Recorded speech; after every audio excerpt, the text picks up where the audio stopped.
voudras, j'irai. Si tu ouvres la porte, celle qu'on ne peut fermer, si tu es là, j'irai.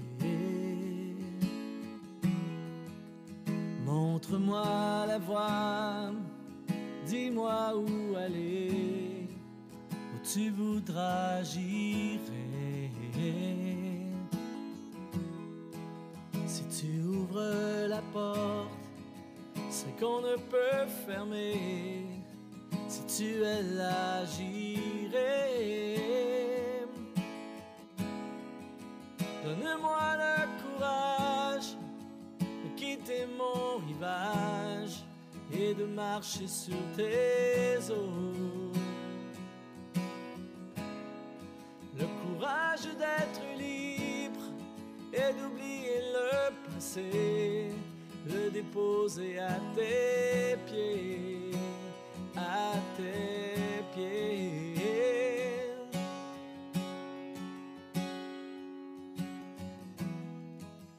Montre-moi la voie, dis-moi où aller, où tu voudras, j'irai. Si tu ouvres la porte, c'est qu'on ne peut fermer, si tu es là, j'irai. Donne-moi le courage de quitter mon rivage et de marcher sur tes eaux. Parce que justement, ce matin, on a le directeur de la mission Génération qui est avec nous ce matin pour nous apporter la prédication. Et puis donc, Stéphane, c'est une personne que j'ai rencontrée, ça fait à peu près, je dirais, 3-4 ans que je connais Stéphane maintenant, à peu près quand j'ai déménagé sur la Rive-Sud, là, dans les mois qui ont suivi. Et puis, je l'ai rencontré à travers de l'Église. Et puis, bon, Stéphane, il y a beaucoup de gens qui connaissent Stéphane. Souvent, je rencontre des gens. « Ah, tu connais Stéphane toi aussi? »« Oh, moi, je connais Stéphane aussi. » Stéphane, il connaît beaucoup de gens. Et puis, en fait, Stéphane, c'est ça, il va tout vous raconter ça. Je ne vais pas voler son histoire, quoi que ce soit, mais c'est lui qui a fondé la mission Nouvelle Génération, qui est plus qu'une banque alimentaire sur la Rive-Sud. Disons-le comme ça, c'est beaucoup plus qu'une banque alimentaire et c'est énorme. Okay? C'est vraiment une mission qui touche des milliers de personnes à chacun des mois. Et puis, Stéphane, c'est non simplement un administrateur, ce n'est pas simplement un directeur, mais c'est un homme de foi.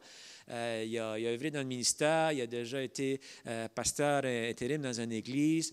Et puis, c'est quelqu'un qui fait l'œuvre du Seigneur. Il a travaillé à la maison Bon Accueil aussi. Hein? Et puis, donc voilà. Donc, c'est vraiment quelqu'un que j'apprécie beaucoup. C'est quelqu'un qui a une foi qui est vraiment, comment je peux dire, une foi qui est vraiment, comment je pourrais dire, transmissible, qui dégage, qui inspire. Et puis, donc c'est pour ça que je l'ai invité, Stéphane, parce que je crois que Dieu veut faire encore des grandes choses aujourd'hui. Puis Stéphane, c'est le genre de personne qui ose rêver grand. Puis avec ce qu'il a, ses qualités, c'est juste la simple personne qu'il est, il rend ça disponible au Seigneur, tout simplement. Puis Dieu, il multiplie, puis il multiplie, puis il multiplie. C'est vraiment très inspirant. Fait que ce matin, je voulais juste qu'on puisse l'inviter. Puis on va prier pour toi, Stéphane, que le Seigneur puisse vraiment te guider alors que tu vas nous partager tout ça. Donc, avance-toi, Stéphane, on va prier pour toi. Puis après, on pourra prier aussi pour la mission, que Dieu puisse continuer de faire fructifier ça. On commence avec la vidéo. OK, je vais juste prier pour toi. Seigneur, je veux te prier pour Stéphane afin que tu puisses le bénir ce matin et puis que réellement que le message qu'il va apporter va être transformateur pour nous, Seigneur Dieu. Je te remercie. C'est dans ton nom que j'ai prié. Amen. Donc, on y va avec une vidéo.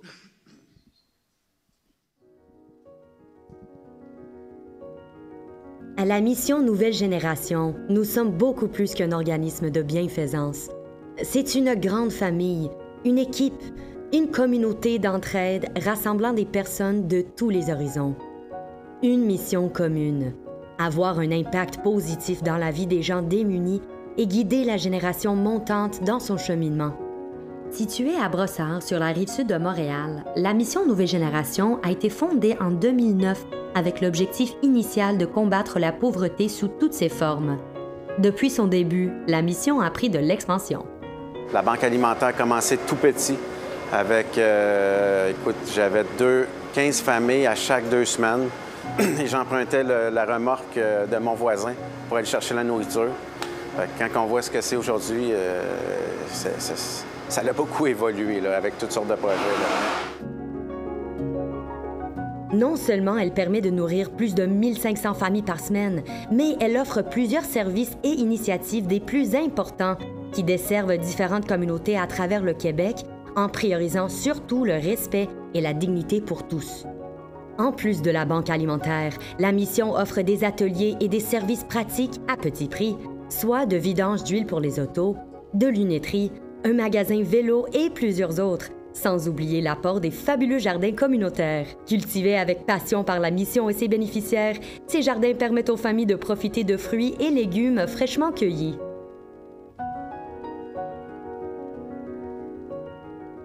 Il y a aussi la boutique Mission Nouvelle Génération, offrant une variété de produits neufs ou d'occasion à prix modique. Vous pouvez vous procurer des vêtements, des accessoires pour la maison, des meubles et d'autres items à votre goût. Par ailleurs, au-delà de tous ces services offerts, l'aspect le plus remarquable et distinctif de la mission est sans doute le sens de la communauté et l'esprit humain de l'équipe qui la représente. C'est quand même fascinant de voir la cohésion et tout ce qu'on est capable de faire pour aider les gens, avec souvent des gens qui ont besoin d'aide à l'intérieur. Alors, ça fait une dynamique d'échange et puis de collaboration entre des personnes que normalement n'auraient jamais travaillé ensemble, mais là, dans les circonstances pour aider d'autres, on dirait que les murs, les préjugés tombent, puis tout le monde peut travailler ensemble. Puis c'est intéressant de voir les bénévoles qui sont ici parce qu'ils veulent être ici. L'équipe de la mission n'est pas seulement composée d'employés, mais c'est aussi grâce aux 350 bénévoles annuels qu'elle peut atteindre ses objectifs. Plusieurs bénéficiaires de la mission sont des nouveaux immigrants au Canada, des personnes judiciarisées et des gens démunis qui, après avoir bénéficié des services, se remettent sur pied et reviennent en tant que bénévoles afin de redonner à la société à leur tour. Le souhait de la mission est d'améliorer la vie de tous ceux et celles qui côtoient l'organisme, non seulement ceux et celles dans des situations précaires. C'est à travers le bénévolat et l'implication à la mission que les bénévoles et les employés acquièrent un sens profond d'épanouissement à travers leur engagement social dans cette mission incroyable d'aider la société. Malgré des gens de toutes nationalités, de tous les milieux, de toutes les couches de la société, c'est vraiment une mosaïque culturelle impressionnante qui contribue énormément aux objectifs et au succès de la mission. Et c'est vraiment remarquable. C'est impressionnant de voir le bel esprit qu'il y a dans la mission. De voir, il y a de quoi de spécial ici. Les gens sont contents d'être ici, sont joyeux de servir les uns avec les autres. Puis ça, moi, je suis super fier de ça. La mission Nouvelle Génération explore ce qui se passe dans la société et souhaite répondre aux besoins sociaux sous plusieurs formes. Ces besoins changent aussi avec le temps et la mission a pour but d'affronter ces défis, de proposer des solutions concrètes à ces problèmes et de faire une différence tous ensemble. Pour nous, Desjardins, c'est clair, cette mission-là nous rejoint dans nos valeurs et nous sommes fiers d'être partenaires de choix pour supporter financièrement l'organisme Mission Nouvelle Génération. En fait, c'est une panoplie de services que Mission Nouvelle Génération offre qui me rejoint énormément de voir comment ça fait la différence pour ces personnes-là et ces familles-là. Peu importe que vous soyez un donateur, un bénévole, un membre du personnel ou un bénéficiaire, d'où vous venez, l'âge que vous avez ou votre milieu, il y a une place pour vous à la mission. Elle est là pour partager les responsabilités, s'entraider et s'unir afin de créer un monde meilleur pour la génération future.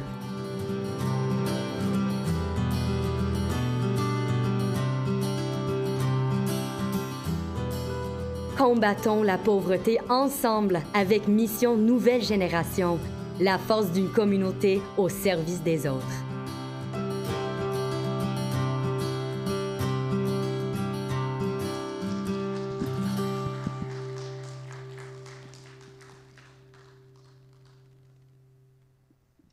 Ça fait 13 ans, Mission Nouvelle Génération. Ça passe vite, hein? Oups, le fil.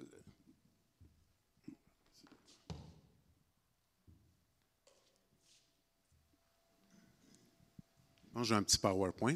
Il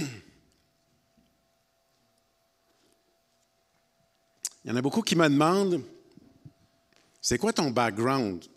Là, la mission aujourd'hui, comme vous avez vu, s'est rendue immense. On a à peu près 400 bénévoles. On a à peu près 110 tonnes de nourriture qui rentrent à chaque semaine à la mission. Des employés, 15 employés. On rejoint la communauté partout sur la Montérégie. Une douzaine d'organismes est desservi par nous.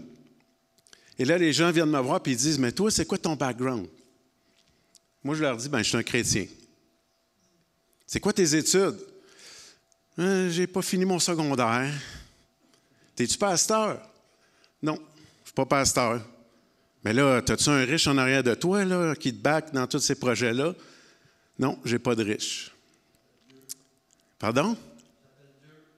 Exactement. Donc, moi, j'ai une famille, j'ai 4 enfants. Ça fait 35 ans que je suis marié. J'ai 4 petits-enfants, je suis rendu un grand-papa. Et quand je me suis marié, j'ai rencontré Marie-André. Et j'ai dit à Marie-André, moi, je vais être missionnaire dans la vie, je veux servir Dieu. Puis j'imagine que je vais aller dans un pays pauvre. Fait que toi, si tu veux te marier avec toi, planifie, vivre à l'étranger, pas voir la famille, puis vivre dans la pauvreté. Puis elle me dit, je vais te suivre jusqu'au bout du monde. 35 ans plus tard, elle est toujours là, on est toujours là, par la grâce de Dieu. Et elle a suivi, mais Dieu n'a pas permis qu'on s'en aille à l'autre bout du monde, il a permis qu'on serve au Québec. Donc, on peut aller à l'autre. Mon histoire, c'est une histoire où j'ai décidé, moi, un chrétien ordinaire, un homme ordinaire, de prendre Dieu au sérieux. Et Dieu m'a pris au sérieux. Fait que moi, mon désir, ça a toujours été de servir Dieu. La vie chrétienne, pour moi, c'était pas compliqué. C'était aime Dieu, aime ton prochain. De cela dépend toute la loi et les prophètes. Donc, mon focus, toujours toute ma vie, les gens me disent, c'est quoi ton background? J'ai toujours été impliqué dans les quartiers défavorisés. À Montréal, à Saint-Henri. Éventuellement, je suis arrivé à Mission Bon Accueil. Je suis devenu le directeur du service d'aide à l'enfance. Mais pourquoi je vous raconte ça? C'est parce qu'avant d'arriver à Mission Bon Accueil, je quittais justement une église, j'étais pasteur par intérim, où je suis sorti de là, vous devinerez peut-être, brûlé bien raide. 20 années. Puis j'avais dit à Dieu, Seigneur, envoie-moi où tu veux, surtout dans un petit coin tranquille où je ne veux pas être leader pour 2 miettes. Je veux être tranquille, je veux avoir la paix. Mais là, il y a un téléphone qui sonne, c'est quelqu'un à Mission Bon Accueil, il dit, j'aimerais ça que tu viennes continuer la mission pour les enfants. À l'époque, j'avais fondé le Club de l'Arche. Je ne sais pas s'il y en a qui connaissent ça. Il y en a qui connaissent ça. J'avais fondé le Club de l'Arche à Saint-Henri. Et éventuellement, c'est une longue histoire, je n'aurai pas le temps, mais éventuellement, c'est devenu un département de Mission Bon Accueil. Et là, le directeur du service d'enfance m'appelle et m'a dit, Stéphane, on aimerait ça t'engager. Ça ne me tentait pas d'y aller. J'ai demandé au Seigneur, si tu veux que j'y aille, voici toutes mes conditions, voici tout ce que je veux, puis il va falloir que tu me le montres parce que j'ai vraiment pas le goût de m'engager dans le leadership, j'ai vraiment pas le goût d'aller là. Puis finalement, le Seigneur a répondu à tout ce que j'ai demandé, puis là, j'ai dit, OK, je vais y aller, mais je ne me battrai plus, je ne défoncerai plus de porte, je ne me chicanerai pas. Si toi, tu agis pas, moi, je ne marcherai pas, guide-moi, montre-moi le chemin, agis. Moi, je vais suivre. Tout ce que je veux faire, c'est te suivre. Le reste, ça ne m'intéresse pas. Donc, je suis rentré à Mission Bon Accueil. faible, pas fort. Je lisais presque plus la Bible, ou je priais pas trop. J'aurais passé un comité d'église ou pastoral, c'est clair qu'il ne m'aurait pas choisi. Mais Dieu, ça a l'air qu'il m'a choisi, démuni. Puis les rêves les plus fous que j'ai eus pendant des années pour rejoindre des milliers d'enfants à Montréal se sont réalisés. Écoute, quand je suis arrivé là, j'étais le directeur du service de l'enfance. Où tu dis, wow, directeur, j'étais directeur de moi-même, j'étais tout seul. C'était fantastique, c'était pas grand-chose. Mais 4 ans et demi plus tard, on avait 200 personnes qui travaillaient avec nous. On était dans 12 quartiers à Montréal. On joignait 15 000 enfants par année. On faisait des fêtes à Noël. La dernière année avant que je quitte Mission Bon Accueil, 1300 personnes de tous les quartiers défavorisés à Montréal étaient rassemblées. Femmes, enfants, pas croyants, qui ne vont pas à l'église. J'amenais l'Évangile, il y avait 3/4 de la salle qui se levait pour accepter le Seigneur. Dieu bénissait. Je suis rentré dans une année où j'ai réalisé qu'à travers ma faiblesse, comme Paul a dit, je pouvais devenir fort. Mais ce n'est pas moi qui devenais fort, c'était Christ. Je laissais la place. J'ai expérimenté des affaires incroyables, folles, mais les 6 derniers mois de chez Mission Bon Accueil, il y a eu un changement de leadership, puis mon nouveau patron s'est mis dans la tête que j'étais probablement un problème. Donc, tout ce que j'essayais de faire à partir de ce moment-là, les portes se fermaient. Je ne pouvais plus rien faire, des problèmes, tellement que j'ai dit, Seigneur, je ne vois pas comment je vais pouvoir rester à sa mission Bon Accueil. Je ne suis plus capable de t'obéir. Parce que moi, dans mon cœur, depuis toujours, ce que je cherche à faire, c'est de suivre le chemin du Seigneur, lui obéir. Puis là, j'entends sa petite voix dans mon esprit qui me dit, tu ne seras plus là longtemps. Fait que je pars en vacances avec ma conjointe. Et là, j'ai dit à Marie-André, j'ai dit, écoute, le Seigneur m'a montré que je ne serai plus à Mission Bon Accueil. On va quitter. Je ne sais pas comment. Mais elle a dit, oui, mais là, tu as quand même un salaire. Puis, on sait, c'est normal, hein? La femme, elle veut la sécurité et tout, c'est normal. Mais là, il faut qu'il confirme, là, le Seigneur, il faut qu'il confirme tout ça. Bien, j'ai dit, ben oui, c'est certain. Le lendemain, je reviens de vacances, on m'appelle dans le bureau, puis mon poste est aboli. Je suis escorté par 2 personnes. Ramasse tes clics, tes claques, bye. Avant de quitter, ils m'ont dit, voici des numéros de téléphone. Si tu te cherches un travail, j'ai dit, j'en ai pas besoin, Dieu n'a pas fini avec moi. J'ai quitté Mission Bon Accueil, je me suis retrouvé donc sur le chômage. Encore une fois, des hauts, on vit des choses fantastiques, des bas, des hauts, c'est de même souvent la vie. Hein? Donc, dans ce creux-là, où j'ai été quand même en colère, je dois vous avouer, assez en colère, assez choqué, même si Dieu me l'avait dit. C'était quand même difficile. Ça faisait 15 ans que je travaillais dans le quartier défavorisé avec les enfants. C'était mon cœur, c'était une passion. Donc, il y a un deuil. C'est un deuil d'une mission, un deuil d'une vision. Pas juste pour moi, pour ma famille, pour mes enfants étaient impliqués, tout le monde était impliqué dans ça. Puis du jour au lendemain, bing, c'est fini. 2 jours plus tard, je suis couché, il est minuit. Et là, dans mon imagination, je suis en train d'imposer à mon ancien patron les mains autour du cou. J'ai pas lu ça dans la Bible, mais c'est la vérité. Donc, je n'étais pas en train de faire des belles prières spirituelles. Puis, non, j'étais en colère, j'étais choqué. Puis là, je ne peux pas vous expliquer exactement, concrètement, qu'est-ce qui s'est passé, mais j'ai senti que Dieu était dans la pièce. Puis là, j'ai dit, oh, tellement, je me suis dit, oh, Dieu était là. C'est vraiment bizarre. Je me suis levé, je suis allé dans mon petit salon, puis j'ai commencé à parler avec Dieu. On a eu une discussion qui a duré au minimum 1 heure. Où là, non seulement il y a eu une discussion, mais j'ai été rempli de son amour, j'ai été rempli de sa paix, je riais, je pleurais. Ma conjointe, elle se lève, elle me voit pleurer, puis après ça, elle a de la peine, j'ai perdu mon emploi, elle me touche, ça va, je pars arrêter comme un malade. Elle dit, qu'est-ce que es-tu fou, as-tu un problème? Puis je dis, Dieu est là, il est en train de discuter.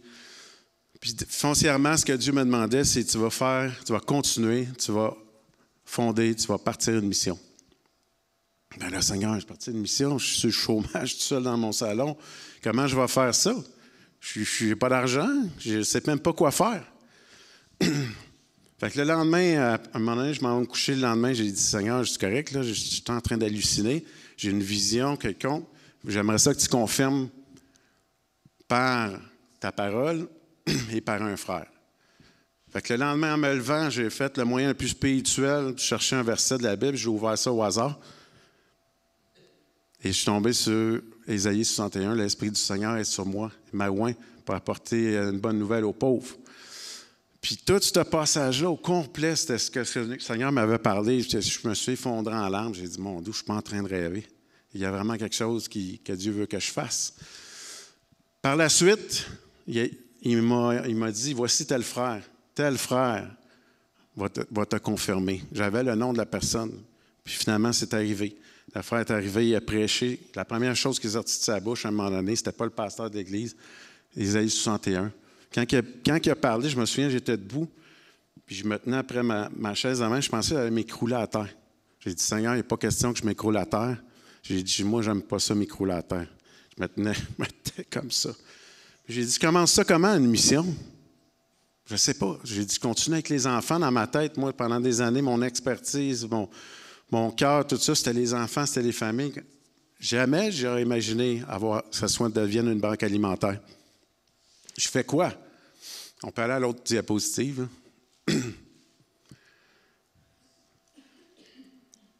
Le chômage a fini, à 1 an de chômage. Ça, c'est bien intéressant.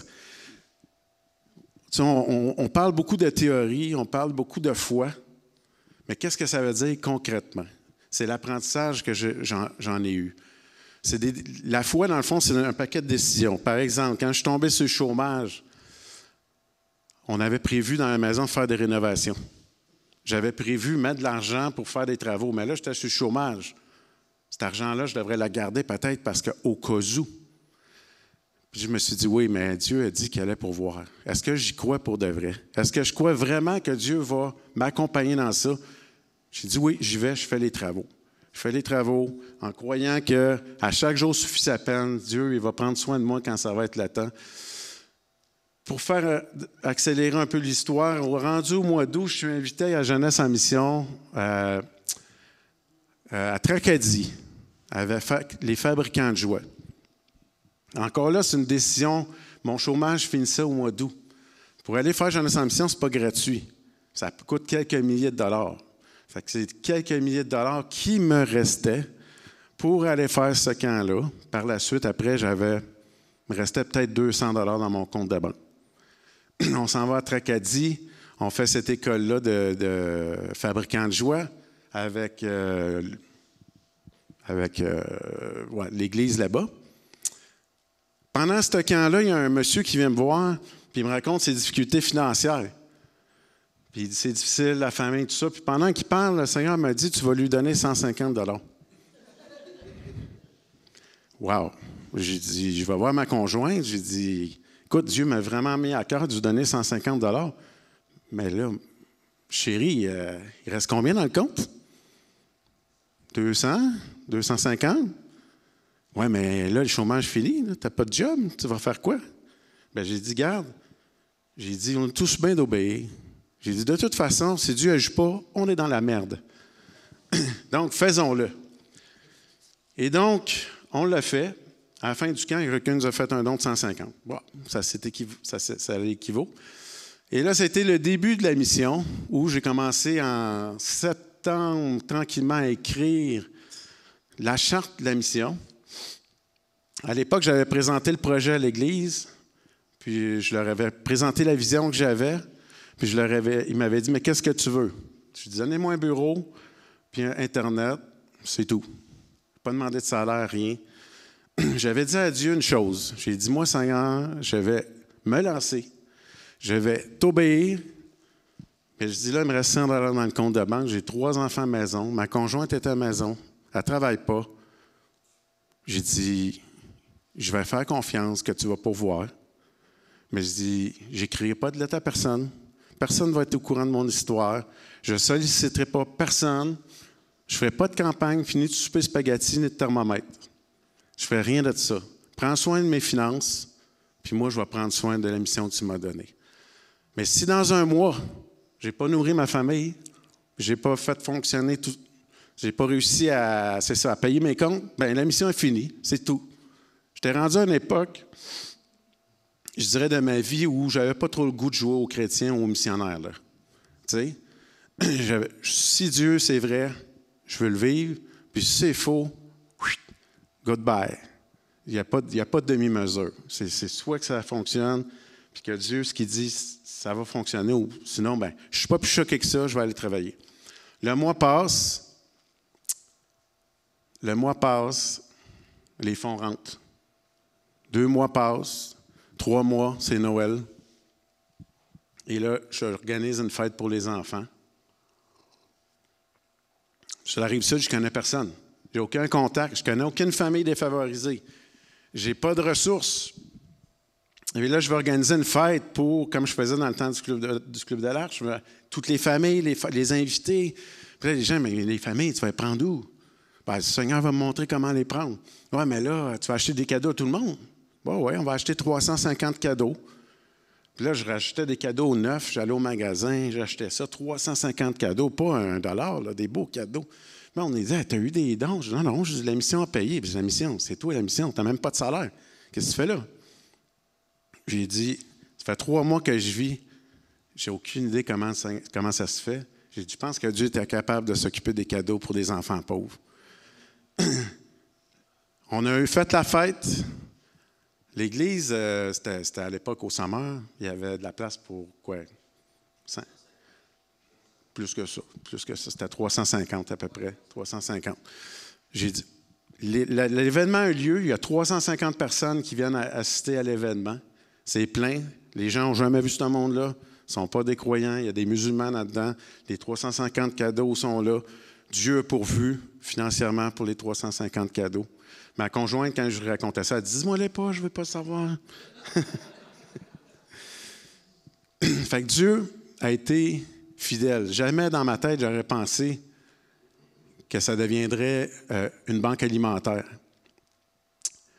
L'événement ce qui a suivi après ça, il y a une personne qui est venue me voir dans l'église. Puis il m'a dit, il y a une personne qui a faim. Qu'est-ce qu'on fait avec ça? Bien, j'ai dit, on va l'aider. Fait qu'on a aidé la personne qui avait faim. C'était une famille, je m'en souviens très bien. Il y avait 5 enfants. C'était vraiment défavorisé, je m'en souviens. C'était le premier. Puis ça a commencé comme ça. Et éventuellement, la mission a commencé à se développer et à grandir. J'empruntais la remorque de mon voisin.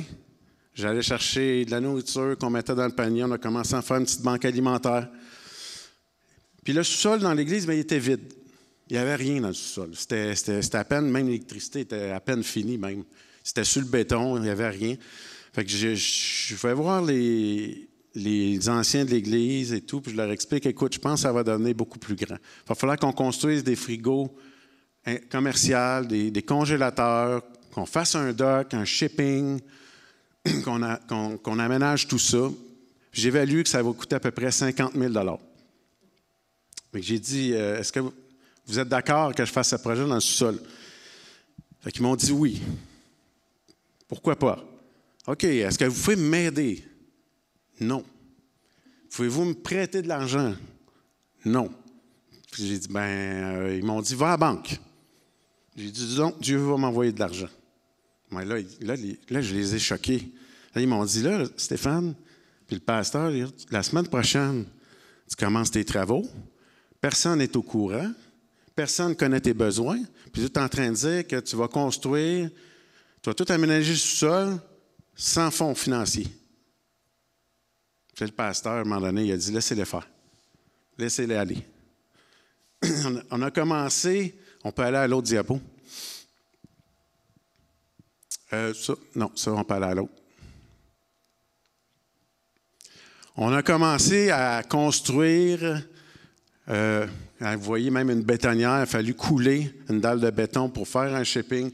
Je vous dirais qu'à chaque jour, pendant un mois, chaque jour, il y a de quoi qui se passait qui était miraculeux. Il y avait un don de béton, un don d'acier, des travailleurs qui arrivaient. Puis à un moment donné, à droite, vous voyez à droite de l'image, un vieux monsieur qui est l'oncle de ma femme qui reste à Québec. Le monsieur, un matin, arrive sur le terrain de l'église avec sa valise. Je ne suis même pas au courant. Je dis, qu'est-ce que vous faites là? Puis là, je le reconnais, monsieur Camille. Qu'est-ce que vous faites là avec votre valise? Bien, je m'en viens aider à construire la banque alimentaire.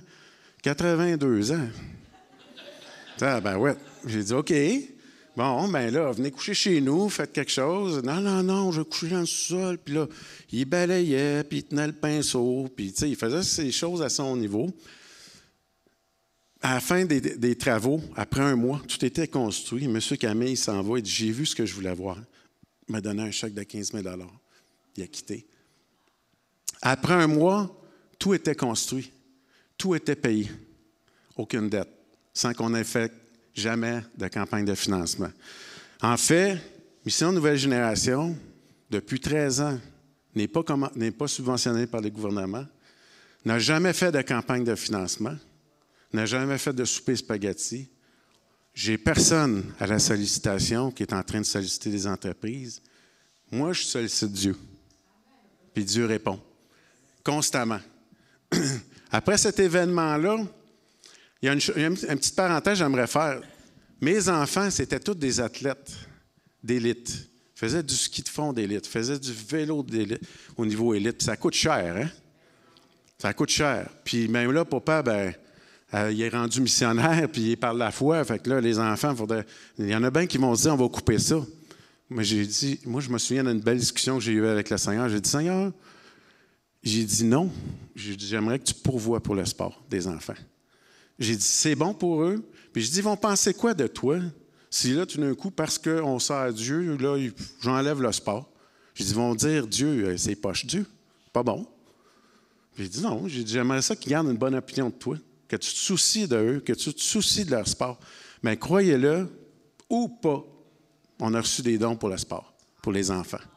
Jamais les enfants, parce que papa est parti, puis il est parti en croyant que Dieu allait prendre soin de lui, jamais les enfants ont souffert, jamais ils ont vu la différence d'aucune façon. Dieu a été fidèle. C'est bien pour dire, souvent, qu'il en soit fait selon ta foi. En quoi on croit?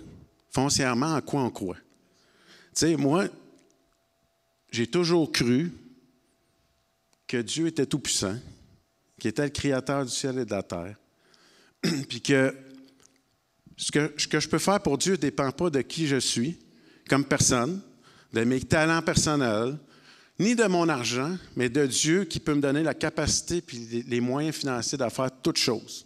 J'ai toujours cru ça. Toujours.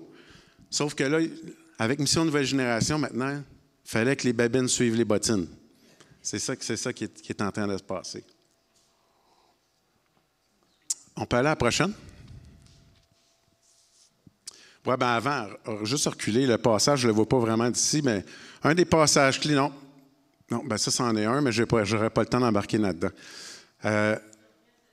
Oui, c'est ça. Un des passages clés que j'ai pris, c'est « Chercher le royaume de Dieu et sa justice, et toutes choses vous sera donné en plus. » Cherche ce que Dieu veut, cherche sa volonté.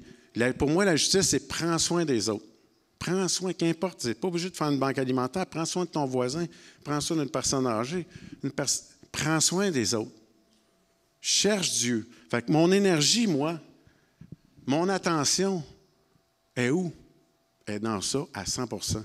Puis le reste, là, c'est l'argent. C'est les moyens financiers, c'est les ressources humaines. Ça, c'est le reste. C'est tellement pas grave que c'est le reste.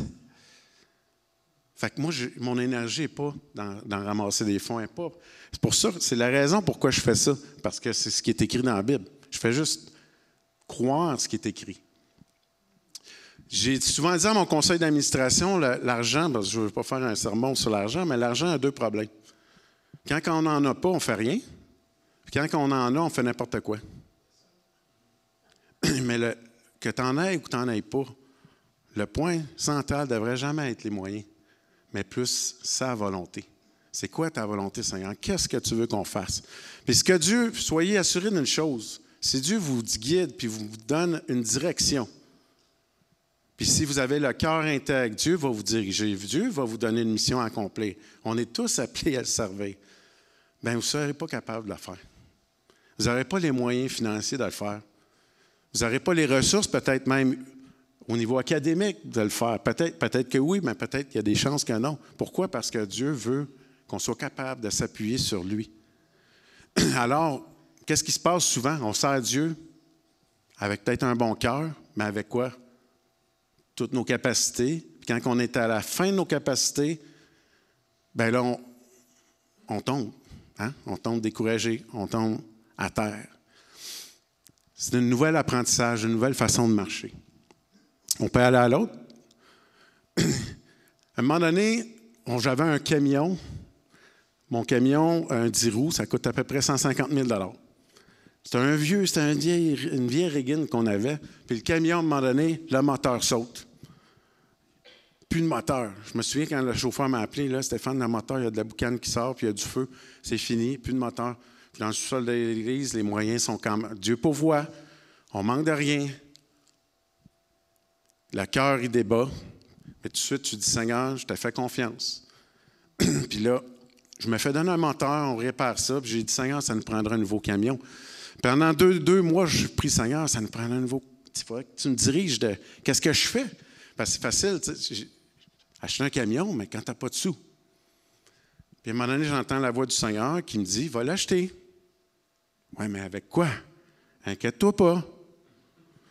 Mais là, OK, j'achète un camion neuf ou usagé? C'est ton choix. Bien, je vais en acheter un neuf. J'achète un neuf. Je commence à magasiner mon camion. Neuf. Pendant les 2 mois précédents, avant que Dieu me parle, il n'y a rien qui se passe. Il n'y a pas de fonds qui rentrent. Il n'y a rien. Mais à partir du moment où je m'en vais l'acheter, il rentre 30 000 $.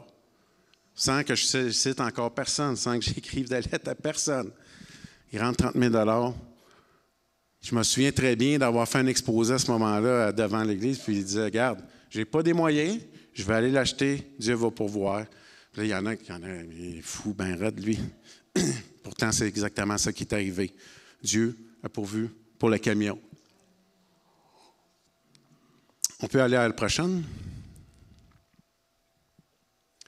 Il est arrivé après, c'est pas fini, parce qu'éventuellement, il y a eu encore un changement de leadership dans l'Église. On a eu un nouveau pasteur. Puis, le nouveau pasteur, il trouvait que ça dérangeait la mission dans le sous-sol de l'Église, puis dans l'Église. Et là, il m'a donné un délai qu'il fallait que je quitte au mois de juillet. Puis, il m'a dit, en me disant, il faut que je quitte, je sais que tu ne seras jamais capable de déménager parce que tu n'as pas d'argent. Mais tu quittes quand même. Fait que ça a été une période difficile où je me suis posé la question, Seigneur, je déménage-tu dans un endroit avec les moyens que j'ai, ce qui aurait donné finalement comme résultat un petit garage, ou j'y vais avec la vision que j'ai. Puis j'ai décidé d'y aller avec la vision. La vision que j'avais, c'était 20 000 pieds carrés, un entrepôt, une place de 20 000 pieds carrés, avec à Brossard, puis je voulais que la bâtisse soit parmi la population. Fait que là, il y a eu, on est rentré dans une épopée.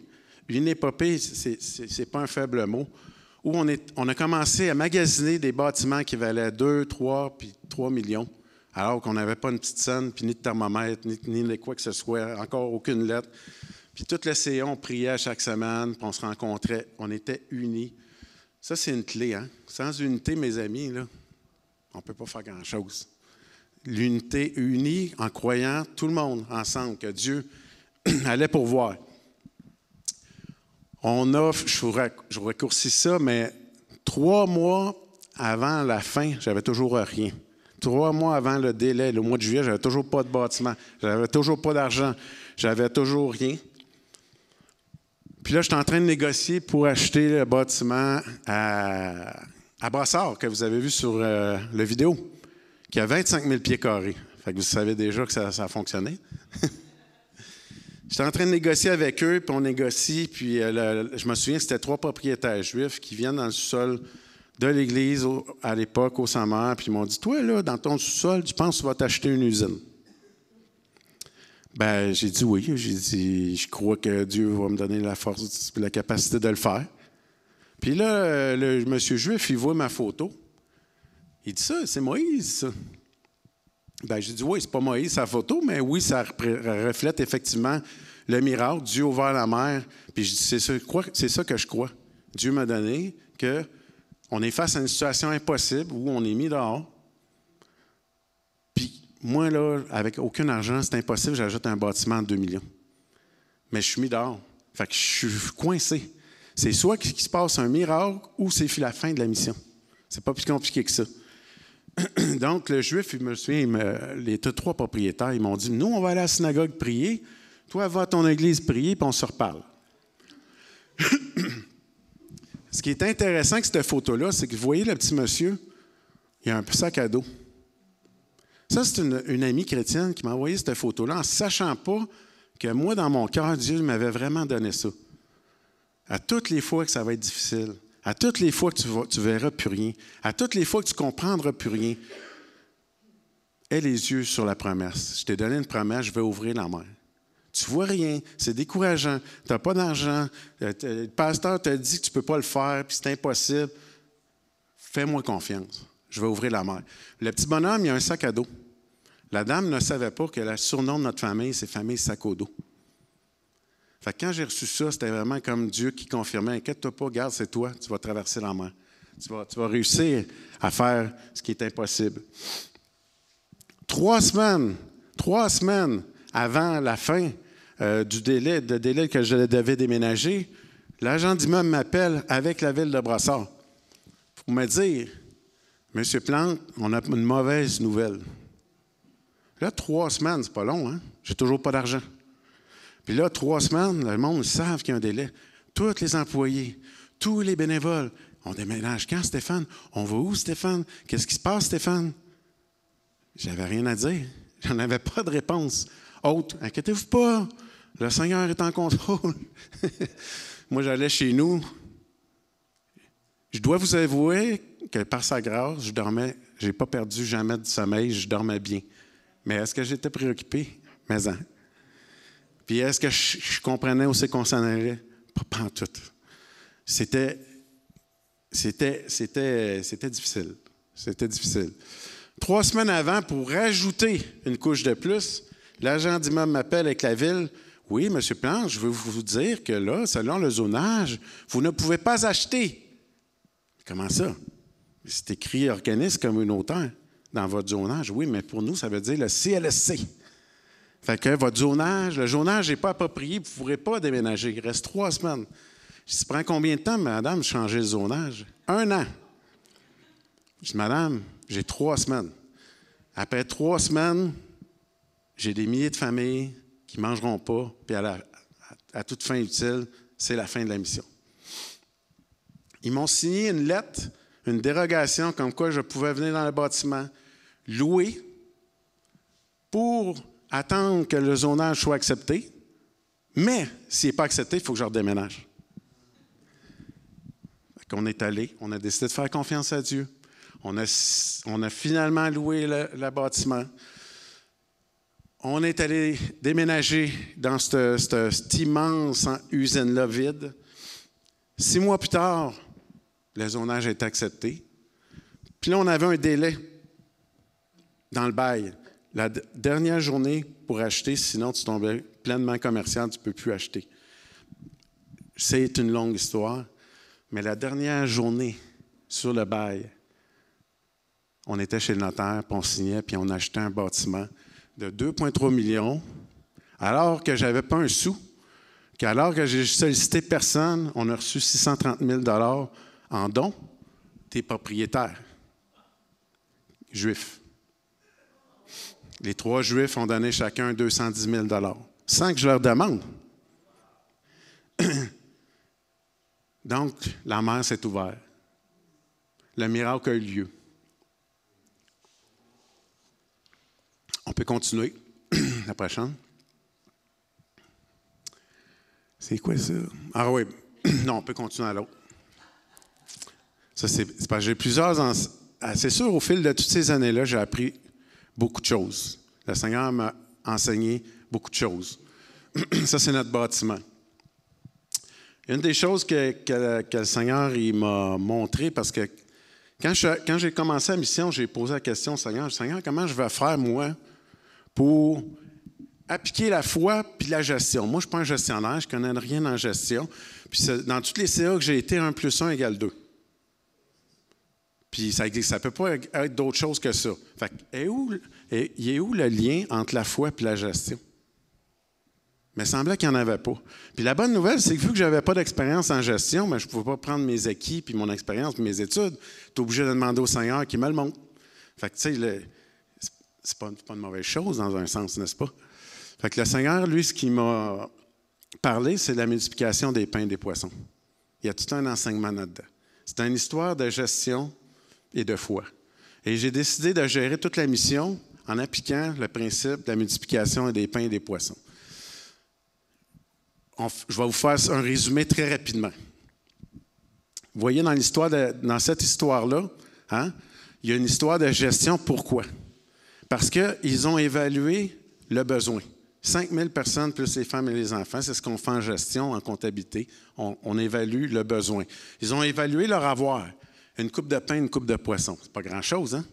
Ça, on fait ça en gestion et en comptabilité. On évalue. Puis là, après ça, les disciples ont été demandés quelles sont les solutions? Bien, je pense qu'il faut que tu retournes en ville. Parce que c'est sûr qu'on n'est pas capable de les nourrir. Imaginez-vous, on va couper, il va y avoir une mini-miette chacun. Là. Ça ne fait pas de sens. Mais là, le Seigneur a dit, garde, fais-moi confiance, donne-moi ce que tu as. Puis c'est là le point crucial. Donne-moi ce que tu as. Oui, mais ce que j'ai, je ne peux pas le donner. On n'en a même pas pour les 12 disciples. Donne-moi ce que tu as. C'est là que, comme croyants, souvent, on échoue. Parce on ne le donne pas.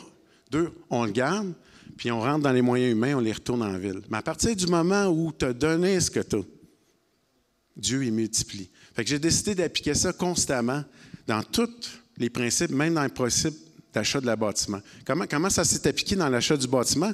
Qu'est-ce que j'avais comme pain et poisson, pour vous faire comprendre? Qu'est-ce que j'avais comme pain et poisson pour acheter un bâtiment de 2,3 millions? J'avais la vision, ça c'est des pains et des poissons. J'avais une idée, j'avais un cœur, puis j'avais la capacité d'aller l'acheter, dans le sens d'aller négocier l'achat. Oui, mais tu n'as pas d'argent. Là, tu vas trop loin. Ça, c'est la multiplication. Parce que nous, on est des années en avance.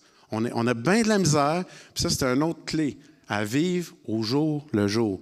La promesse de Dieu, c'est le pain quotidien. La manne d'aujourd'hui, c'est aujourd'hui. Fait que quand on est capable, si je n'avais pas compris ce principe-là, je n'aurais jamais pu aller acheter ce bâtiment-là parce que j'aurais probablement pété une coche, je me serais découragé parce que c'était foncièrement impossible.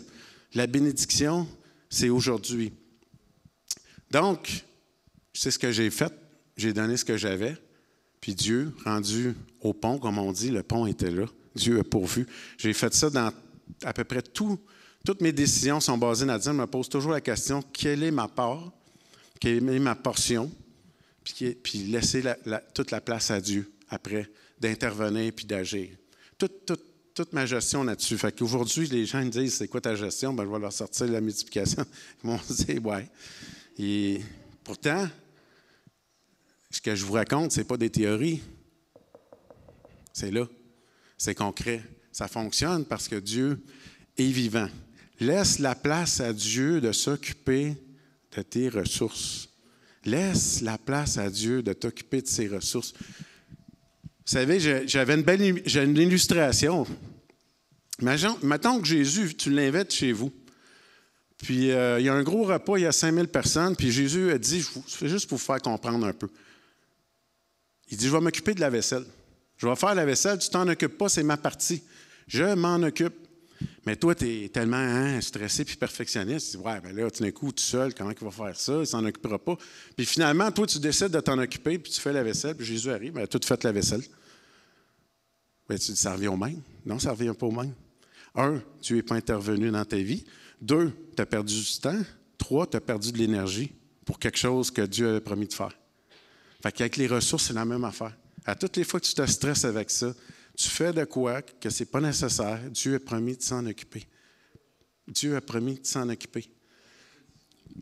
Ben oui, exactement, monsieur. C'est lâcher prise. C'est lâcher prise. Fait que les gens disent, tu dois travailler 50 heures par semaine, Stéphane. Je ne sais pas du tout. Je ne travaille pas plus qu'un autre. Je m'en vais faire ma marche régulièrement, mon jogging, parce que ce n'est pas sur mes épaules. Ce n'est pas sur moi. C'est sur le Seigneur. On parle à l'autre.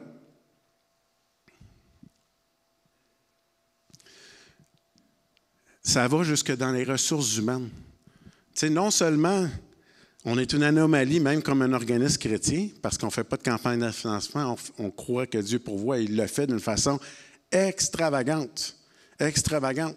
Mais j'ai décidé depuis quelques années de faire confiance à Dieu pour les ressources humaines. J'ai 400 bénévoles qui viennent à chaque année. Juste pour les païens de Noël, j'ai 300 bénévoles qui viennent. C'est sûr qu'on va mettre une petite annonce sur Facebook, tout ça, mais est-ce que Dieu a fait défaut dans les ressources humaines? Jamais. Depuis quelques années, au début, je faisais comme tout le monde. Je passais des annonces quand je cherchais un employé, puis là, je passais des entrevues. Puis là, à un moment donné, j'ai réalisé qu'il y a un petit passage dans la Bible qui dit « Priez le maître de la moisson d'envoyer des ouvriers ». J'ai dit « Tiens, je vais essayer d'appliquer ça. » Seigneur, tu dis « Envoie des ouvriers. » Bien, moi, voici, j'ai besoin de tel ouvrier. J'ai dit « Je vais mettre ça en action. » Je ne vous raconterai pas toutes les histoires et tous les miracles qui sont passés, mais je vais vous en raconter au moins une. Avant la pandémie, mon directeur des opérations, qui est quand même mon bras droit, qui occupe un poste majeur dans l'organisme, s'en va pour une plus grosse compagnie, beaucoup plus payant, etc. Puis, il me donne 2 semaines de notice, puis il me dit « Stéphane, après une semaine, t'as-tu trouvé quelqu'un, là? Tu sais, moi, je m'en vais, je fais beaucoup de jobs ici, là. Qu'est-ce que tu vas faire? » Je dis, non, mais je suis en train de prier, là, pour savoir qui Dieu va m'envoyer. Là, il me dit, ouais, mais tu n'es pas conscient, là, que je fais beaucoup de choses ici, puis tout mon CA, mon CA, ils sont inquiets, là, c'est ton bras droit, puis comment tu vas faire ça? Puis, il y en a de la pression, puis tu dis, ouais, mais là, ils ont raison, là, je devrais peut-être passer des annonces, là. Non, je dis, Seigneur, je veux te faire confiance, puis je prie, Seigneur, si tu veux que j'en passe, puis tu me le montres, je vais le faire. Fait que le principe, c'est pas de faire d'être attaché, puis être obstiné, puis têtu par... Non. Seigneur, si tu me montres de le faire, c'est l'obéissance. Si tu me le montres de le faire, je vais le faire. Puis là, Marie-André, ma conjointe, m'a dit, ça va être un de tes contacts Facebook. Bien là, j'ai 1200 contacts. T'sais. Ça m'aide un petit peu, mais pas tant que ça quand même. Fait que je décide de prendre ça au sérieux. Ma femme a beaucoup de discernement. Je décide de prendre au sérieux ce qu'elle me dit. Je check chacun de mes contacts en priant. Puis il m'a remis tous mes contacts, il en sort 5.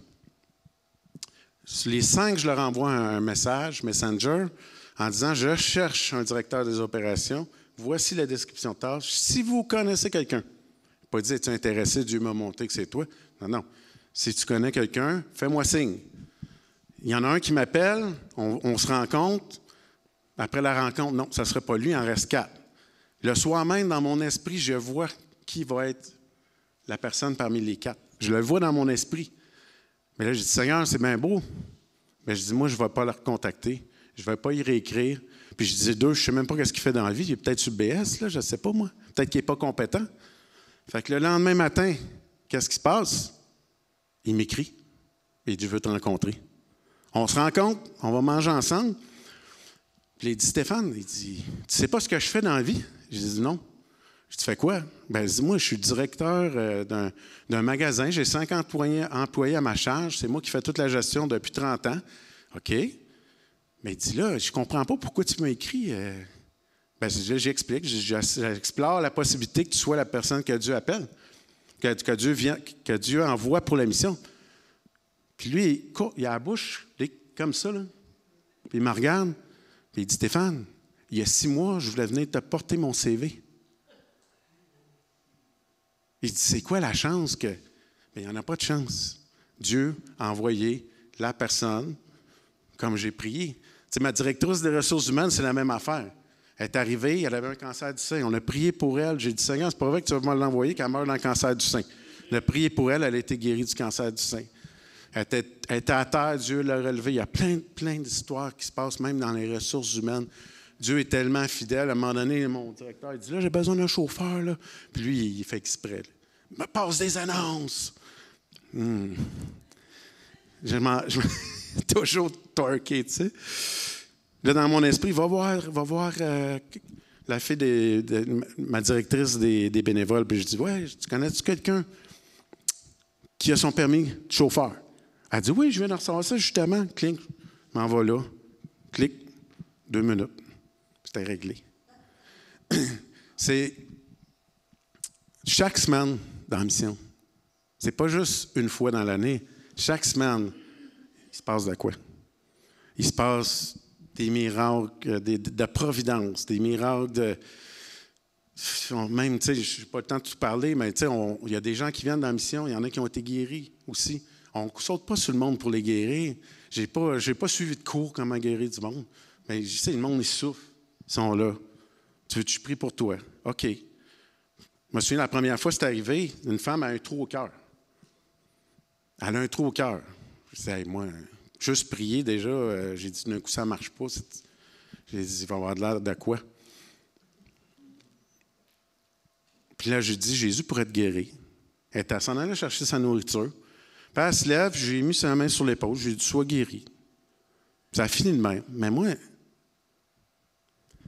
les semaines, 2 semaines, 3 semaines passent, elle vient me voir, elle me dit, Stéphane, elle dit, ton affaire, là, sois guéri, ça a marché.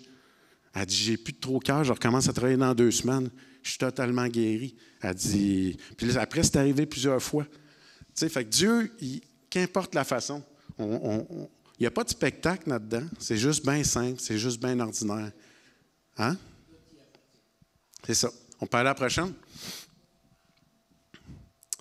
Fait que la mission, bien, vous avez vu la vidéo, mais la mission n'est jamais finie parce qu'on cherche à faire ce que Dieu veut. C'est quoi ton projet? Mais aussi, on essaie d'être sensible à ce qui se passe dans la communauté, dans notre société. C'est quoi les enjeux de la société? Comme croyants, il ne faut pas qu'on soit déconnecté avec les enjeux dans la société. Il y a des choses qui se passent. Il y a des choses qui se passent dans la ville ici.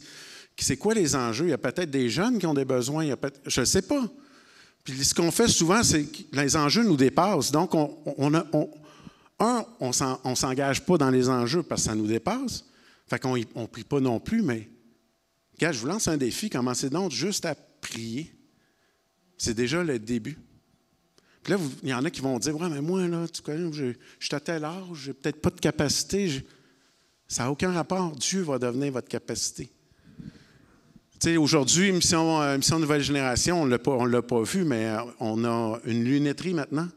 Pour les yeux, on envoie des enfants dans les camps d'été. Puis on peut aller à la prochaine.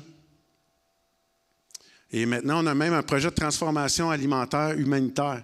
Ça veut dire que ça, on est le seul organisme au Québec à faire ça. Nos surplus alimentaires, on les sèche, on les transforme en soupe puis en fruits.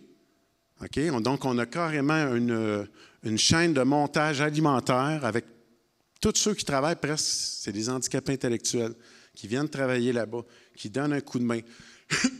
Puis, ces denrées-là sont pour des populations vulnérables, soit autochtones, soit des itinérants, ou même dans les pays du tiers-monde. Donc, on commence à envoyer maintenant de la nourriture dans les pays du tiers-monde.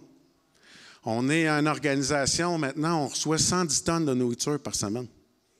110 tonnes, ça représente à peu près une histoire de 20 millions en denrées par semaine. On est une des plus grosses banques alimentaires aujourd'hui au Québec. Puis ça, c'est juste pour la banque alimentaire. La boutique, une belle histoire. Aimez-vous ça, des histoires? Ma responsable de la boutique à l'époque, c'est elle qu'on a un projet de retour à l'école aussi, le retour à l'école. Elle, dans son milieu avant, elle faisait ce projet-là, retour à l'école, puis 75 de son énergie et de son temps était dédié à faire des campagnes de financement puis ramasser de l'argent. Ils réussissaient leur événement. Ils la faisaient, c'est fantastique. Fait qu'elle arrive, puis on fait le projet retour à l'école. OK, campagne de financement. Non. tu n'en auras pas. Bien, on va faire quoi? Dieu va pourvoir. Mais là, que je vais faire de 75 de mon énergie puis de mon temps? Tu vas prendre soin des gens. Tu vas t'occuper des personnes. Est-ce que Dieu est pourvu? Certainement, Dieu est pourvu.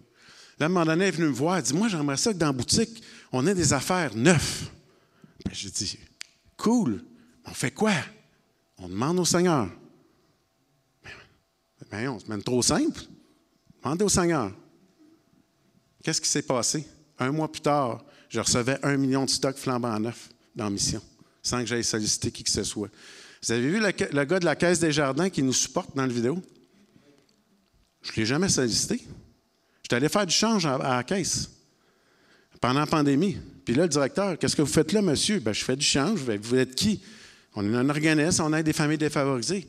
Mais moi, je veux t'aider. Bien, OK. J'ai dit, pas de problème. Puis finalement, il a donné 150 000 en argent en l'espace de 2 ans. Je ne l'ai jamais sollicité. Je l'aurais sollicité, ça n'aurait pas marché. Je vous garantis. Dieu prend soin de tous les aspects d'une façon extravagante. On peut aller à la prochaine. À Noël, c'est une belle histoire. C'est l'année la plus difficile au niveau de l'approvisionnement. Hein, on le sait. L'approvisionnement en nourriture, c'est difficile. Les denrées ont baissé. On entend parler partout. La semaine avant Noël, c'est notre plus grosse semaine. Non seulement on rejoint des milliers de familles, des enfants et tout, mais aussi on a des invités. J'ai des entreprises qui sont impliquées. J'ai des députés fédéraux, provinciaux. C'est aussi un témoignage. Ce n'est pas juste un événement. Fait que tous ces gens-là viennent, puis le vendredi avant Noël, mon frigo, là, il est vide. Mon frigo, pour vous dire, il est plus gros que chez vous en passant. Il y a 30 pieds de large, 60 pieds de long par 18 pieds d'eau. Je rentre avec des machines dedans, là. OK? Mon frigo, il est vide, il est 11h30. Puis j'ai personne sur le téléphone, là, pour faire des sollicitations. Je me souviens, puis j'ai dit, Seigneur, je ne m'inquiéterai pas. Je te fais confiance. Ce que je dis là, écrivez-le quelque part. Le début de la foi, c'est « ne vous inquiétez pas ». C'est le début de la foi. C'est pas... Les gens, ils prient puis pour que Dieu agisse par la foi, mais ils sont tellement stressés qu'ils font un amplificateur de stress dans leur prière. Ils amplifient « pourvois, Seigneur, pourvois, Seigneur ». Mais c'est parce que je te l'ai dit que j'allais pourvoir. Pourquoi tu paniques de même? Je t'ai dit que tu allais pourvoir. Pourquoi tu n'arrêtes pas de me répéter quelque chose que j'ai promis? Fait que, c'est quoi le problème? C'est pas que Dieu n'agisse pas. Gère ton stress. Gère ta panique. Fait que Seigneur, non, je ne vais pas m'inquiéter. Je vais te faire confiance. Fait que j'enlève l'inquiétude puis je mets la promesse. C'est ça, hein? C'est beaucoup menti. C'est un enseignement là-dessus. Je mets sa promesse, je ne m'inquiète pas. Fait que je m'en vais à la banque. 1 heure plus tard, je reçois un téléphone d'une des entreprises avec qui on fait affaire, Sobeys. Il dit, Stéphane, on a un gros problème. Je dis, qu'est-ce qu'il y a? J'ai 2 vannes de 53 pieds qui ont brisé. OK? Qu'est-ce que tu veux dire au juste? Bien, la température est tombée à 0. OK? Le stock, est-tu bon? Ben, elle dit, en général, oui, mais nous, on ne peut plus aller approvisionner toute la Gaspésie parce que c'est plus bon pour la boutique, pour les magasins. Le veux-tu? Oui. Ils sont venus livrer, vous voyez la vanne, là? 2 vannes comme ça, remplies de fruits et légumes. 90% du stock était bon. C'était tellement du bon stock que c'est avant les magasins. Fait que, rendu à 2h30, mon frigidaire était plein à craquer. Plein à craquer. Quand les gens sont venus à Noël, les députés, mais c'est bien incroyable, c'est bien... L'année la plus difficile qu'on a en 13 ans, ça a été l'année la plus extravagante au niveau de la distribution alimentaire. Je m'étais fait donner 10 palettes de dinde 5 mois avant. 10 palettes de dinde. Tu te dis, mais c'est beaucoup en avance. Oui, mais c'est parce qu'après, il y a eu une crise. Il n'y avait plus de dinde à Noël. J'aurais pas pu en avoir, même si j'aurais eu de l'argent. Le Seigneur le savait. J'ai eu 10 palettes de dinde. Des paniers incroyables à Noël. Fait que nous autres, vous voyez, le frigidaire, là, il est plein. Si vous voyez, il y a des personnes qui sont debout. Là. Ça déborde, c'est plein à craquer. Je pense que ça m'a pris une couple de jours à me calmer, tellement j'étais excité. C'est un petit côté enfant, toujours. Tu sais, j'étais... Mais qu'est-ce que j'ai fait dans tout ça? Je te fais confiance, Seigneur. Stresse-toi pas. Calme-toi.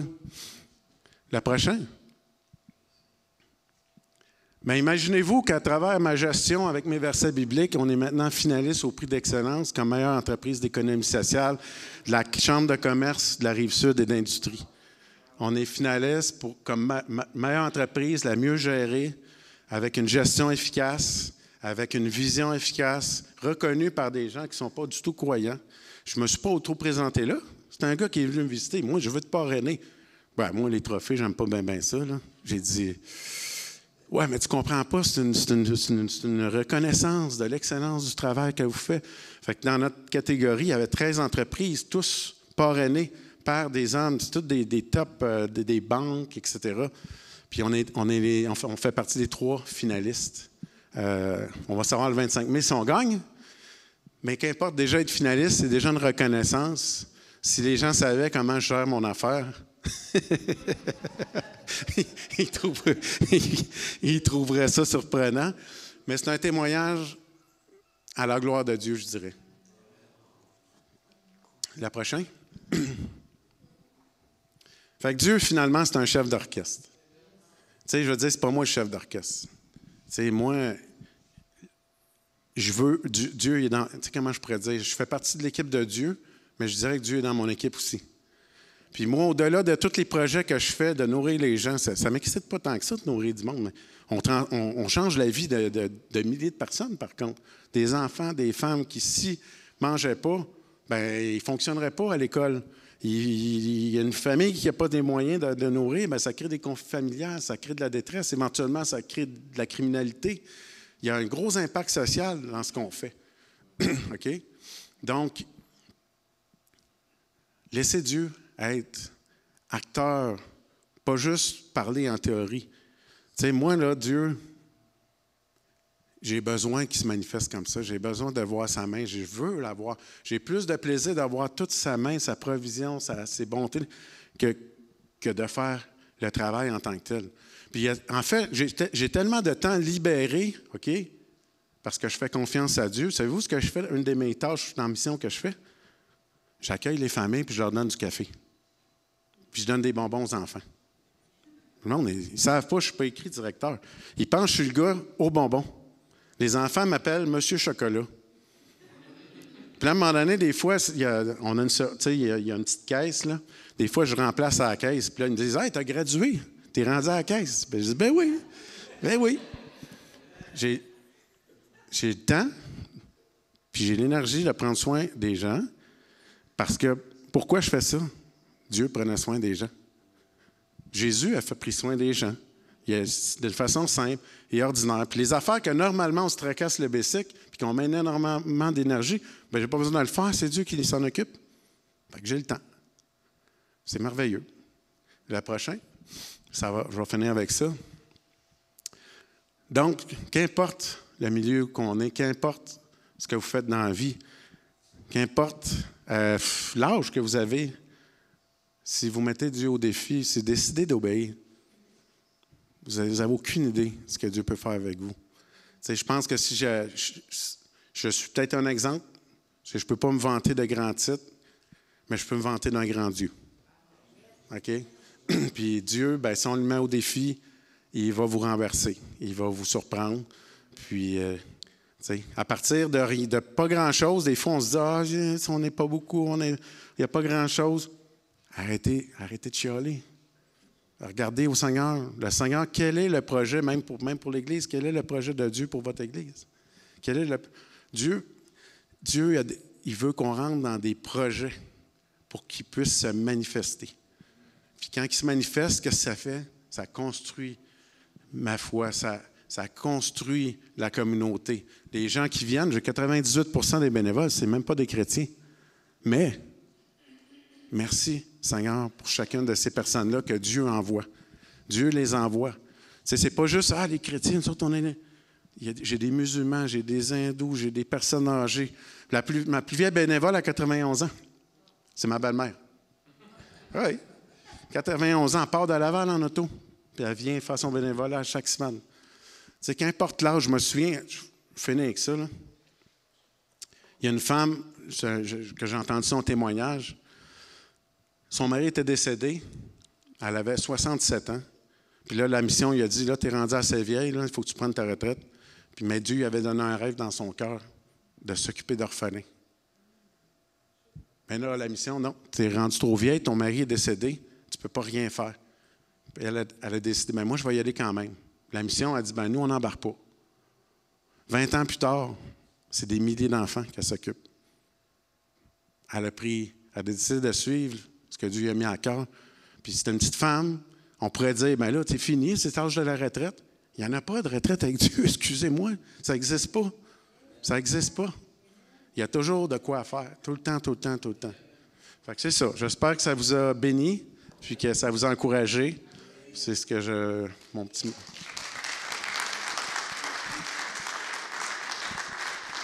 Amen. Je vous l'avais dit que vous allez être bénis un matin, hein? Amen. Merci beaucoup, Stéphane. Puis tellement de choses qui me passaient par la tête pendant... Vous savez, ça fait 4-5 fois que j'entends son histoire, OK? Parce que je trouve toujours des façons de l'inviter. À chaque fois, ma foi, elle est renouvelée. On a besoin de se ramener là. Puis, vous savez, une réflexion que je faisais pendant qu'il parlait, c'est que, hey, on n'en demande-tu pas des miracles pour nous autres? Puis, tu sais, on les obtient pas bien souvent. Mais ce que j'aime de mon frère, c'est qu'il demande des miracles, pas pour lui, mais pour l'œuvre du Seigneur. Puis le Seigneur, il le fait. Amen. Puis, ouais. Puis le Seigneur a un appel pour chacun de vous. Il veut vous utiliser. Peut-être que tu ne seras pas comme Stéphane, ouvrir un centre où il y a des milliers de personnes qui vont venir à chaque mois. Peut-être que toi, c'est de rejoindre ton voisin qui est dans la difficulté puis être une bénédiction pour lui. Puis Dieu, il peut te faire vivre sa provision comme qu'il fait vivre à ton frère. Il peut faire ça pour toi. Tout simplement, ça commence avec une vision, un appel, quelque chose que le Seigneur dépose sur ton cœur, puis tu vas voir la gloire du Seigneur descendre sur ta vie. Amen. Fait que je vous encourage tout simplement de suivre cet exemple-là, puis de voir comment Dieu il va faire au-delà de ce que tu peux espérer. Et puis, donc, merci beaucoup pour cet encouragement-là, Stéphane. C'est tellement une grande bénédiction. Puis, vous savez, je voulais vraiment qu'on puisse prier pour Stéphane. Et puis, vous voyez comment Dieu pourvoit à tous ses besoins. Puis, j'aurais aimé ce matin qu'on puisse prier pour lui, j'aurais aimé concrètement ce matin qu'on puisse prier pour lui. On va prendre une offrande bientôt aussi. Je vais demander aux deux frères de s'avancer, Daniel puis Luc. Il va y avoir des enveloppes. Et puis, sur l'enveloppe, juste spécifier, on va juste passer les paniers une fois, donc juste spécifier la nature de votre don. Si jamais vous voulez donner pour l'Église, spécifiez-la sur l'enveloppe. Si c'est pour la mission Nouvelle Génération, indiquez-la sur votre enveloppe aussi. Fait que ce matin, on accepte les fonds pour la mission parce qu'on veut que Dieu puisse continuer de pourvoir aux besoins de cette mission-là. On veut vraiment être une bénédiction. Et je voulais vous dire aussi... si le Seigneur dépose sur votre cœur aussi d'aller faire du bénévolat à la mission Nouvelle Génération, il est titre à matin. Là. Vous pouvez lui parler, peut-être que le Seigneur vous dépose quelque chose sur votre cœur. Peut-être que c'est juste... Vous savez, moi, une fois, je suis allé c'était les paniers de Noël, je suis allé pour une soirée. Puis je peux vous dire, ça a été tellement bénissant pour moi de voir ce que Dieu faisait, en fait. Ça a été tellement bénissant. Puis j'ai vraiment eu l'impression, en fait, de faire une différence. Puis peut-être que vous êtes ici, tu dis, « Hey, sais-tu quoi? Moi, je suis à un endroit dans ma vie où je cherche à faire une différence. » Sentez-vous libre de vous joindre à la mission Nouvelle Génération. Puis vous savez, l'autre réflexion que j'ai faite ce matin aussi, c'est que quand on est vraiment, encore une fois, je reviens sur l'idée, quand on veut vraiment faire l'œuvre du Seigneur, Dieu pourvoit. Puis, vous savez quoi? Je veux juste vous rappeler ce matin qu'en tant qu'Église, on veut faire une différence. Puis Dieu va pourvoir pour cette Église aussi. Et puis, le Seigneur a préparé un pasteur pour cette Église. Amen. Puis cette Église-ci va rejoindre la communauté aussi. Puis si c'est vraiment notre désir à nous en tant qu'Église de rejoindre cette communauté-là, Dieu a tous des plans de préparer d'avance pour nous. Et puis Dieu va pourvoir, puis Dieu va faire des grandes choses à travers cette assemblée. Amen. Est-ce que vous croyez ce matin? Donc, je vais demander à Stéphane de t'avancer. On va prier pour toi ce matin. Et puis, je vais demander peut-être à Carl et Christian, si vous pouvez vous avancer. On va juste imposer des mains sur Stéphane ce matin. Je vais demander à tout le monde de se lever. Et puis, juste d'étendre votre main vers lui ce matin. Et puis, on va prier. Est-ce que Carl, tu peux nous diriger une prière ce matin?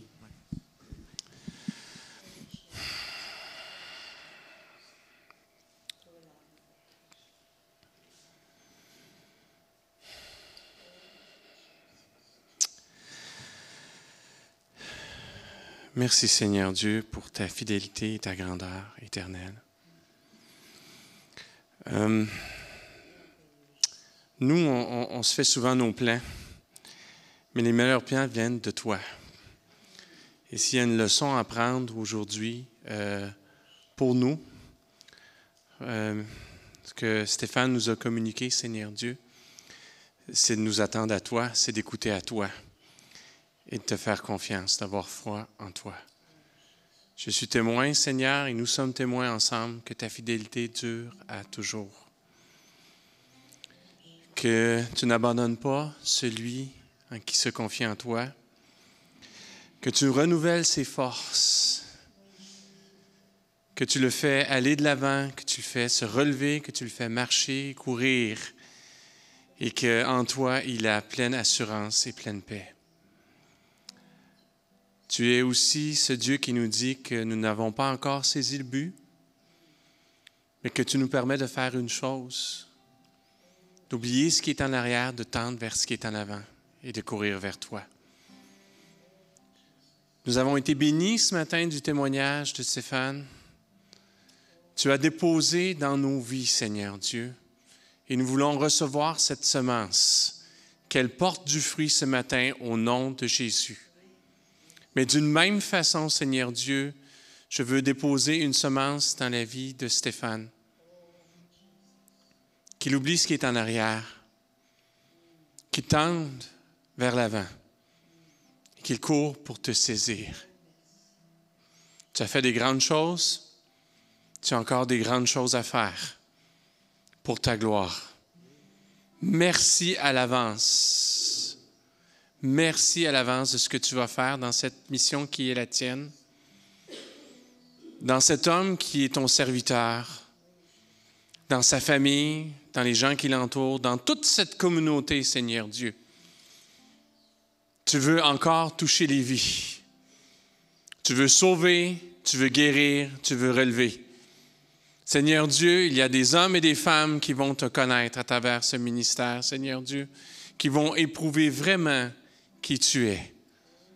Tu vas pourvoir aux besoins matériels, tu vas pourvoir aux besoins émotifs, mais bien avant tout, tu vas pourvoir aux besoins spirituels. Merci à l'avance pour les vies transformées, corps, âme et esprit. Merci à l'avance pour ce que tu vas faire fleurir dans le cœur de Stéphane, comment tu vas agir dans ce ministère et comment tu vas te glorifier encore. Parce que c'est ce que tu es. Tu es le Dieu de l'impossible, le Dieu qui relève, le Dieu qui libère, le Dieu qui délivre, le Dieu qui redonne la vie. Gloire à toi, Seigneur Jésus. Au nom de Jésus, j'ai prié. Amen. Oui. Merci, Stéphane. J'ai rarement eu une prédication aussi stimulante dans ma vie depuis le temps que je suis au Seigneur. Ça fait longtemps. Amen. Amen. Merci beaucoup. Alléluia. Puis ce matin aussi, pendant qu'ils passent les offrandes, je voulais juste qu'on fasse... je voulais juste souligner qu'il y a les femmes de l'Église aussi qui ont préparé une table là, à l'entrée avec des cadeaux pour Mia qui va accoucher de son bébé bientôt. Donc, voilà, merci à ceux qui ont préparé ça. Et puis, hein? Ben oui, c'est ça. On va prier pour elle aussi. Donc, je ne sais pas, tu peux t'avancer. Demandez peut-être à Louise. Louise, est-ce que tu pourrais prier pour Mia? Hein? la maman de l'Église va prier pour Mia. Ah, OK. Ouais, je vais te donner le microphone, Louise, ici.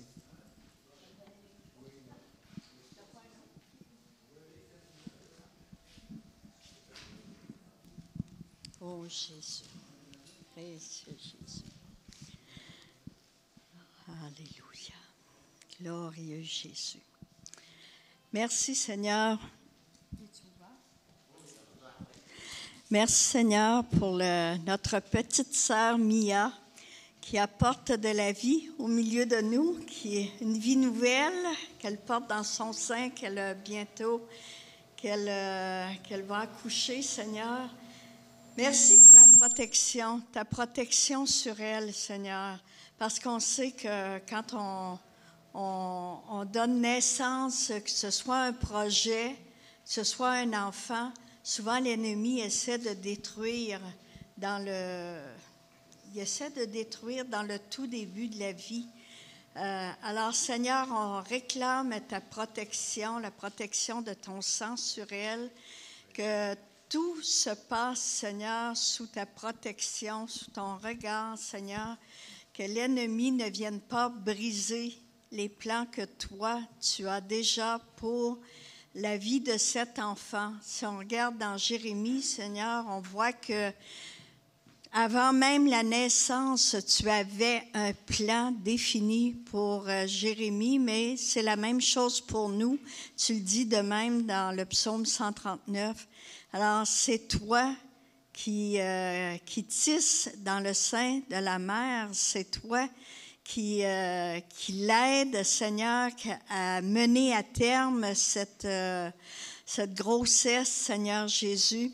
Merci, Seigneur, de la soutenir, de lui donner les forces nécessaires, le soutien, quel est le soutien de son mari également, Seigneur. On te prie pour lui aussi, parce que c'est toujours un temps de tension. Alors, on te réclame le calme et la force que toi tu donnes, Seigneur Jésus, et que son cœur demeure dans la joie et que tu pourvois à tous leurs besoins, Seigneur Jésus, qu'il ne manque rien dans leur maison. Et merci encore une fois pour ce cadeau que tu nous fais, Seigneur, ce nouvel enfant qui va naître, qu'on va voir une nouvelle vie, une nouvelle vie qui va commencer et qu'on va pouvoir l'accompagner, l'entourer, Seigneur, comme toi, tu le fais si bien avec chacun de nous.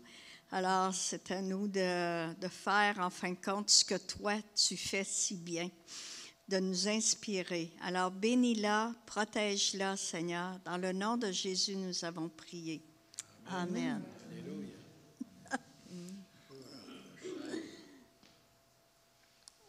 Que le Seigneur te bénisse. Donc, trois petites choses. Attends un peu, Mia. Donc, trois petits rappels vite fait. Donc, tout d'abord, Mia, tu peux te diriger là. On a une petite surprise pour toi, OK? Donc, ça, c'est la première chose. Deuxième chose, n'oubliez pas aussi, pour ceux qui veulent suivre le cours de fondement chrétien, on va se rencontrer dans la salle de conférence. Et c'est vraiment réservé à ceux qui sont nouveaux dans la foi, OK? Et puis, troisièmement, on notre repas communautaire. Hey, merci beaucoup, Stéphane. Vraiment, est-ce qu'on peut lui donner une bonne main d'applaudissement ce matin? Et puis, merci beaucoup. Fait que, allons-y. Merci beaucoup. Bonne semaine.